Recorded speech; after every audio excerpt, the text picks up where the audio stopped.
شەهید عەبدۆ پاڵەوانێک، قارەمانێک، سمبولێک لە ئازایەتی و خۆنەویستی و فیداکاری کە مەخابن کاوێز ئاغا و پاوێ سەلاح و محەممەد شێخۆ نەماون تا پڕ بە گەروی نەمریان بە باڵای ئەم سوار چاکە بە جەرگەی لە ئێمە بەتەنێ ئەم مێرخاسەی ڕۆژ ئاوای نیشتیمان لاوک و لاوژەیەک بچڕن تا لە عەفرینەوە بۆ کۆبانێ و لە جزیرەوە بۆ شەنگال و سنە و سابلاخ و ئامەد و سلێمانی بزانین چ قارەمانێکمان شەهید بوو. ناوی عەبدۆ عەبدی و باوکی ناوی ئەحمەد بوو. لە ناو یەکینەکانی دژە تیرۆری ڕۆژئاوا بە شەڕڤان کۆبانی ناسرا بوو. ڕۆژی 5 دیسەمبەری 1994 لە کۆبانێ لەدایک بوو. خوێندنی سەرەتایی تاپۆلی 11ی زانستی هەر لەو شارە تەواو کرد. لە مناڵیەوە هێچگار ورد و وریا بوو. جگە لە کوردیەکی باش زمانەکانی عەرەبی و ئینگلیزی و ئۆکراینی بەباشی ئەزانی. خێرا تێدەگەیشت هەرزوو لەگەڵ بارودۆخە سەخت و دژوارەکاندا خۆی ئەگونجاند و چارەسەری پێویستی ئەدۆزیەوە. لە بەدیهێنانی ئامانجەکانیا زۆر سەرسەخت بوو. سوکایەتی لە هیچ کەس قوبڵ ناکرد. هەر لە منداڵیەوە فێر ببوو کە بەرپرسیارێتی لە ئەستۆ بگرێت. پێش شۆڕشی گەلانی سووریا لە ئەوروپا دەژیا، بەڵام نەیتوانی تەماشاکەری ئەو هەموو تراژیدیایە بێت کە لە ڕۆژئاوای کوردستان بەهۆی شۆڕش و گروپە تیرۆریستیەکانەوە بەسەر گەلی کورد و گەلانی تردا ئەهات. بۆیە بڕیاریدا لە 2011 بگەڕێتەوە وڵات و بەشداری لە هەموو چالاکیە سەربازیەکان و هەڵمەتیەکانی ڕۆژئاوا هەر لە عەفرینەوە تا کۆبانێ و ناوچەکانی تر بکات. شەهید شەڕڤان لە کۆتایی 2011 چوارڕیزی بزوتنەوەی گەنجان و دواتر لە سەرەتایی 2012 چوارڕیزی بەرگری کاران بۆ شەڕی دژی ڕژێمی سووریا.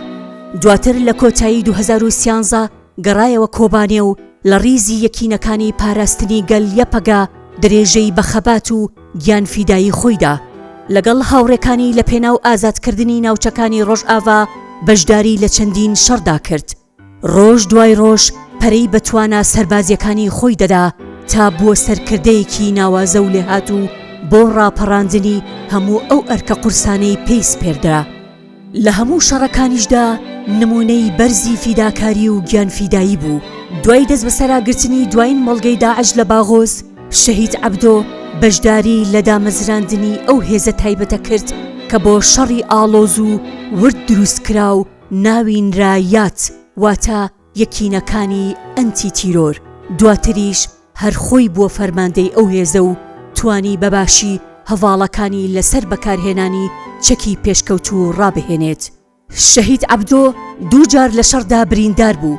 جاری دووەم ئەو کاتە بوو کە داعش پەلاماری زیندانی حەسەکەیاندا و ویستیان داعشە دەستگیرکراوەکان ڕزگار بکەن، بەڵام بە هەوڵی ئازایانەی شەهید عەبدۆ و هەڤاڵەکانی داعشەکان شکستێکی سەختیان خوارد. ئەگەرچی شەهید عەبدۆ لەو شەڕەدا بریندار ببوو، بەڵام بە برینداریش تا دواسات شەڕی کرد و داستانێکی مێژوویی تۆمار کرد.